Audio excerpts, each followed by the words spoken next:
Praise the Lord. கர்த்தர் உங்களை ஆசீர்வதிப்பாராக. ஆண்டவராக இயேசு கிறிஸ்துவின் நாமத்தில் உங்களை வாழ்த்துகிறேன்.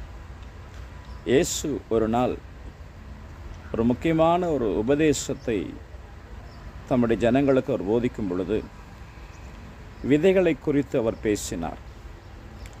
அவர் சொல்லுகிறார், நல்ல நிலத்தில் விதைக்கப்பட்ட விதை 30, 60, 100 பலன் தந்தது என்று சொன்னார்.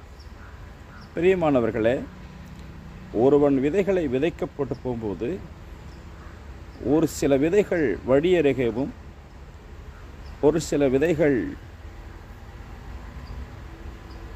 முள்ளுகளுக்குள்ளும் சில விதைகள் கற்பாறைக்குள் விழுந்ததாக இயேசு சொல்லுகிறார். ஆம், 75% விதைகள் இந்த நாட்களில் பிரயோஜனமற்றவைகளாய் போய்விட்ட போது ஒரு சில விதைகள், அதாவது 25% விதைகள் மாத்திரம் நல்ல நிலத்தில் விதைக்கப்பட்டது. அதுவும் சிலவைகள் 30, சிலவைகள் 60, 100 பலன் தந்தது. இந்த அருமையான வேளையில் வேத வசனத்தை புரிந்து கொள்ளுகிற அந்த பரிசுத்த ஆவியின் நிறைவை நீங்கள் பெற்றுக்கொள்ளும்படி உங்களிடத்தில் நாங்கள் தயவாய் கேட்டுக்கொள்கிறோம்.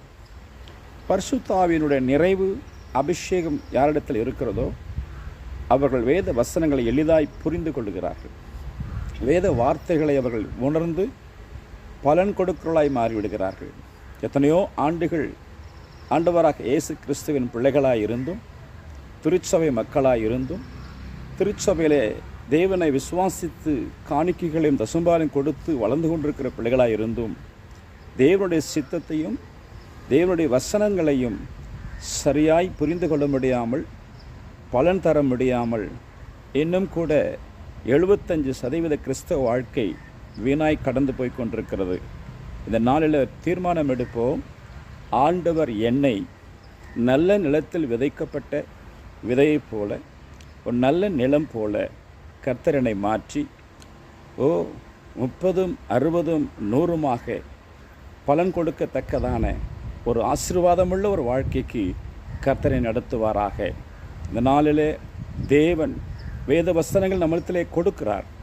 அதை பரிசுத்த ஆவியின் துணை கொண்டு சரியாய் புரிந்து கொண்டு அவருக்கு பலன் தருவர்களாக நாம் மாறுவோம். கர்த்தர் உங்களை ஆசீர்வதிப்பாராக. God bless you.